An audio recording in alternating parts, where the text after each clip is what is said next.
میں حصہ دونا ضروری ہو جائے گا. نکاح نامہ میں دلہن کے جیب خرچ کو لکھوانا جائز ہے؟ یہ سوشل ایشو ہے, لکھوا سکتے ہیں, کیونکہ نانو نفقہ تو مرد کے ذمہ ہے نا. اب نانو نفقے میں وہ سمجھتا ہے مرد کے جو میں اس کو کھلاؤں گا وہی یہ کھائے گی. یعنی اگر مرد کا دل کرتا ہے کہ وہ پان کھائے تو بیوی کا بھی دل کرتا ہے کہ کبھی وہ ٹافیاں منگوا کے کھا لے, یہ چپس منگوا کے کھا لے, تو اس کو جیب خرچ تو ہونا چاہیے.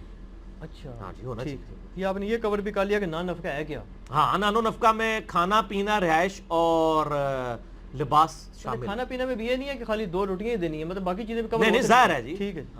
جب وہ نہیں کر رہی, وہ روٹیاں پکا کے وہ عورت دے رہی ہے جس کے ذمہ نہیں ہے کہ وہ پکا کے آپ کو دے, وہ بھی تو روٹین سے ہٹ کے کام کر رہی ہے نا.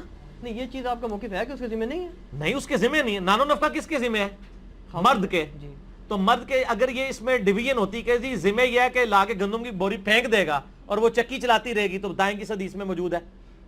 جب میں آپ کو کہتا ہوں کہ جی یہ بندہ آپ کا ملازم ہے, اس کا کھانا آپ کے ذمہ ہے, آپ اپنی دکان پہ رکھیں, تو آپ کیا کرتے ہیں؟ اس کو لا کے گندم دیتے ہیں کہ ادھر کوٹے.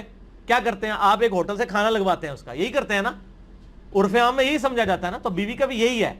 جب وہ ایک روٹین سے ہٹ کے آپ کے لیے روٹی آٹا گوندھ رہی ہے, گھر کی صفائیاں کر رہی ہے, باقی معاملات کر رہے ہیں, تو آپ نے بھی اپنی روٹین سے ہٹ کے اس کے ساتھ کرنا ہے دل جوئی. علی بھائی, یہ جو سنت سے کیا ثابت ہے؟ مطلب آپ سے کے گھر میں جو میں نے بتا دیا میرے بھائی, بال کی کھال نہ اتارے. سوال جو میں نے وہ سن رہے ہیں, یہ اس وقت عورتوں کے حقوق کے اوپر نہیں لیکچر ہو رہا. آپ صرف پرچیوں کور کریں, آپ لوگوں کے ساتھ زیادتی نہ کریں, مجھے بار بار نہ بولنا پڑے. کیا نفل طواف میں عورت کو چہرے کا پردہ کرنا چاہیے یا نہیں؟ نفل طواف میں تو ضرور کرنا چاہیے. وہ تو بخاری میں حدیث ہے کہ احرام کی حالت میں آپ صلی اللہ علیہ وآلہ وسلم فرمایا کہ اپنے نقاب اتار دو, دستانے اتار دو, جرابیں اتار دو احرام کی حالت میں. جو عام نفلی طواف ہو رہا ہوتا ہے وہ احرام کی حالت میں تو نہیں ہو رہا ہوتا, لہٰذا اس میں وہ نقاب کرے, ضرور کرے, کرنا چاہیے. قرآن میں منزل کا کیا تصور ہے؟ اس کی شرعی حیثیت کیا ہے؟ قرآن کی 7 منزلیں صحابہ کے دور میں ہی ہو چکی تھی. میرا جو پہلا لیکچر ہے نا قرآنک لیکچر 2010 اکتوبر کا, وہ قرآن کے تعارف کے اوپر ہے ڈیٹیل. اس میں نے یہ بتایا تھا کہ یہ منزلیں ہیں نا, یہ صحابہ کرام کے زمانے میں تھیں.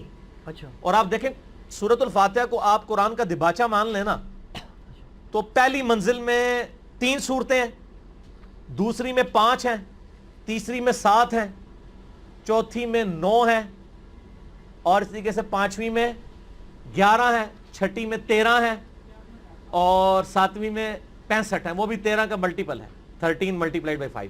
یہ اور چلتی ہیں بڑی, اور تقریباً برابر ہیں یہ اسے. صحابہ کرام ایک ہفتے میں قرآن مکمل کیا کرتے تھے, تو انہوں نے 7 منزلوں میں اسے ڈیوائیڈ کیا ہوا تھا. بعد میں جب تابعین کے دور میں, صحابہ کے دور کے اینڈ میں جب لوگ سست ہو گئے, تو پھر پاروں کی ڈویژن کی گئی, چلو روزانہ 1 پارہ پڑھ لیں. پھر رکوعوں کی ڈویژن مضمون کے اعتبار سے اسی وقت کی گئی. تو منزل یہ ہے. اگر ایک وہ منزل ہے جو تبلیغ جماعت والے بانٹ رہے ہیں, وہ وظیفوں والی, تو وہ تو انہوں نے خود ہی بنائی ہوئی ہے, اس کی کوئی شرعی حیثیت نہیں سوائے جو چیزیں سنت سے ثابت ہیں. کیا یہ سچ ہے کہ سیدنا آدم علیہ السلام کے وقت میں چاند کی 13, 14, 15 کو روزہ رکھا جاتا تھا؟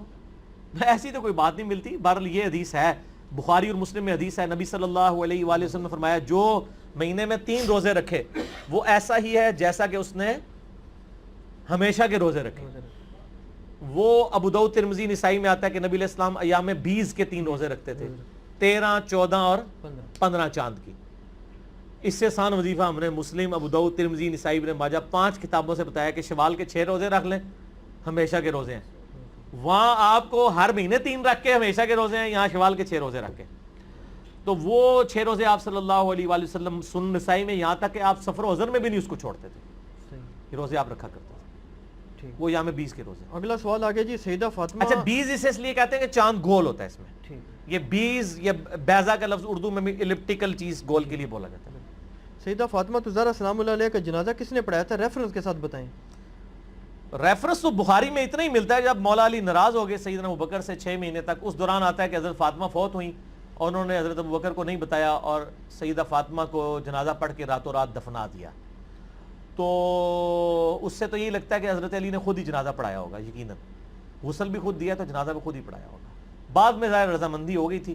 اب مسئلہ 55B ہے حدیث کرتاس پہ, وہ ایک ڈیٹیل طلب ٹاپک ہے, میں آج اس کی ڈیٹیل میں نہیں جا سکتا, اتنا ہی رہے. کیا حضرت زینب سلام اللہ علیہ نے بدعا دی تھی کہ شیعہ قیامت تک ماتم کرتے رہیں گے, شیعہ آخر کیوں سینہ کو بھی کر رہے ہیں؟ یہ میں سنیوں سے پوچھتا ہوں کہ شیعہ کیوں سینہ کو بھی کر رہے ہیں. میرے آفس میں وہ 5-6 سنی اکٹھے ہو کے آگے, تو میں نہیں جانتا تھا کہ یہ میرے لیکچرز دیکھتے ہیں. کچھ اہل حدیث تھے, کچھ دیوبندی تھے, کچھ بریلوی تھے. وہ دوسرے آفس سے آئے کہ جی انجینئر صاحب کے ساتھ چائے پی لیں. تو انہوں نے مجھ سے یہی سوال کیا کہ یہ شیعہ کیوں پیٹ رہے ہیں اور کس کو پیٹ رہے ہیں؟ میں تو پیٹ رہے ہیں. اچھا ان سب نے نا ایک کہکا بلند کیا. وہ کہکا اس لیے بلند کیا کہ ان کو بات سمجھ آ گئی کہ میں کیا کہہ رہا ہوں. وہ کہنے لگے انجینئر صاحب ہم آپ کی ویڈیوز دیکھتے ہیں, ہمیں پتہ ہے. میرے بھائی جب آپ صلی اللہ علیہ وآلہ وسلم کی وفات کے بعد حضرت حسن کو زہر دے دیا گیا,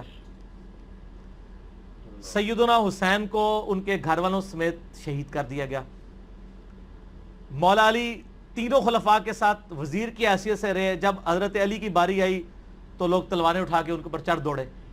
جب آپ اہل بیت کے ساتھ کنٹینیوس یہ معاملہ, اور پھر صلح حسن کے بعد سے لے کے 60 سال تک ممبروں پہ سب و شتم حضرت علی پہ ہوتا رہا, تو سر اس کا ریونج بھی تو سامنے آئے گا نا.